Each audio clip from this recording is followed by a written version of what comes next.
So recently, I've been on YouTube, and it could just be my YouTube home feed. You know how YouTube likes to feed you constantly. You watch one video, now your home screen's full of that one similar topic of video you watching. But I just want to point this out. Maybe somebody else sees this. Maybe I'm not the only one. You can let me know down in the comments below. Um, that there is a huge increase of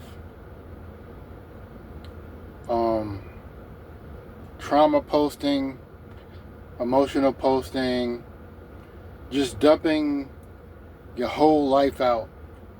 Like basically, for example, I'm 30 and I'm a failure, or I'm 30 and you know what I'm saying, I'm broke, I'm homeless, stuff like that. It's been a huge increase of that. And to that, I want to say it puts things in perspective. Like, if you look at it like, dang, everything's effed. If they're going through it, I'm going through it too. You know what I'm saying? You got to look at it like, you got to put it into perspective. You got to look at it from a different lens.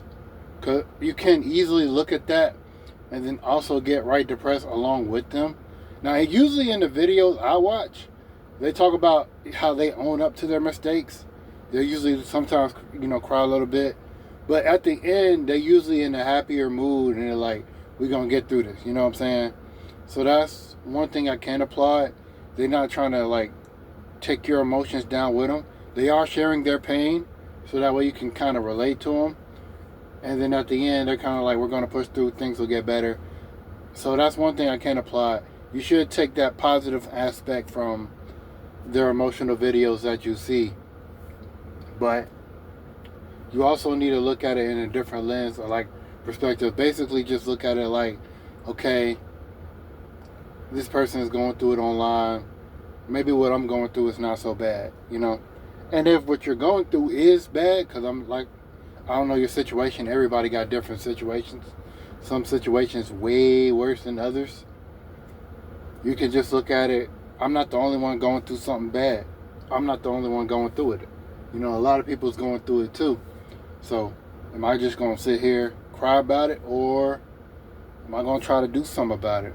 Now, I'm not going to say, it's all your fault, because some things are really out of your control. Like, for example, just straight up getting fired. Just straight up getting laid off. Like the federal employees. Well, federal employees, they kind of saw it coming. I'm not going to get too into that. But still, getting laid off is something you can't control. So, you got to kind of roll with it. You got to prepare for it.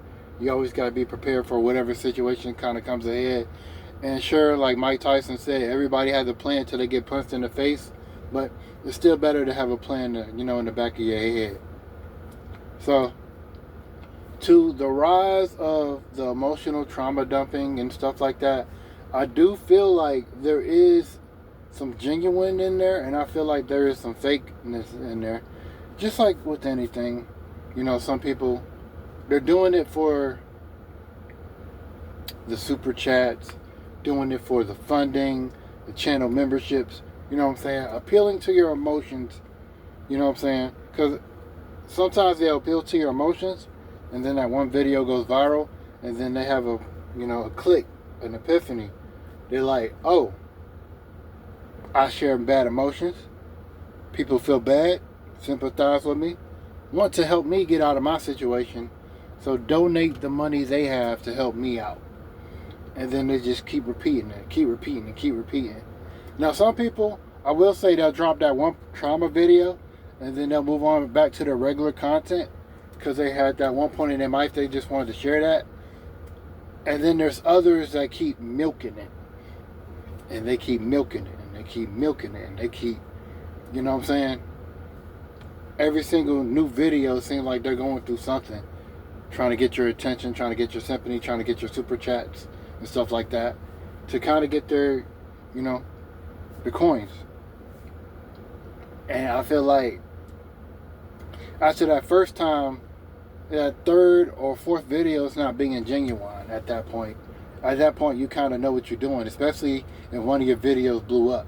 You kind of know what you're doing. And again, you can't tell who's doing it. You can't tell who's real and who's not. You really can't. I mean, you can kind of. I'm not gonna say you can't tell all the time, because sometimes you can be like, yes, fake. Sometimes you can be like, they really going through something. But I still feel like the oversaturation of this trauma, emotional, this oversaturation of this market of people doing it is going to eventually like tire people out.